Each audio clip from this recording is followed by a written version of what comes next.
ಶ್ರೀ ರಾಘವೇಂದ್ರ ಸ್ವಾಮಿಗಳ ಕಥೆ. ಭಕ್ತಿಗೆ ಉತ್ತರ. ಒಮ್ಮೆ ತುಂಗಭದ್ರಾ ನದಿಯ ತೀರದಲ್ಲಿರುವ ಮಂತ್ರಾಲಯ ಎಂಬ ಹಳ್ಳಿ ಶಾಂತವಾಗಿತ್ತು. ಆದರೆ ಈ ಹಳ್ಳಿಯ ಮಧ್ಯಭಾಗದಲ್ಲಿ ಒಂದಿಷ್ಟು ಭಕ್ತರು ಕುಳಿತು ಧ್ಯಾನ ಮಾಡುತ್ತಿದ್ದರು. ಅವರು ಯಾರನ್ನು ಧ್ಯಾನಿಸುತ್ತಿದ್ದರು ಗೊತ್ತಾ? ಶ್ರೀ ರಾಘವೇಂದ್ರ ಸ್ವಾಮಿಯವರನ್ನು.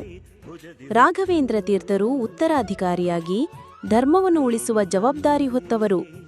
ಅವರು ಶಾಂಕರಾಚಾರ್ಯರ ಆಧ್ಯಾತ್ಮ ತತ್ವಗಳನ್ನು ತಮಗೆ ಅನುಕೂಲವಾದ ತರ್ಕಬದ್ಧ ಧೋರಣೆಯಲ್ಲಿ ವ್ಯಾಖ್ಯಾನಿಸುತ್ತಾ ಜನರಿಗೆ ಆಧ್ಯಾತ್ಮಿಕ ಬೆಳಕು ನೀಡಿದವರು.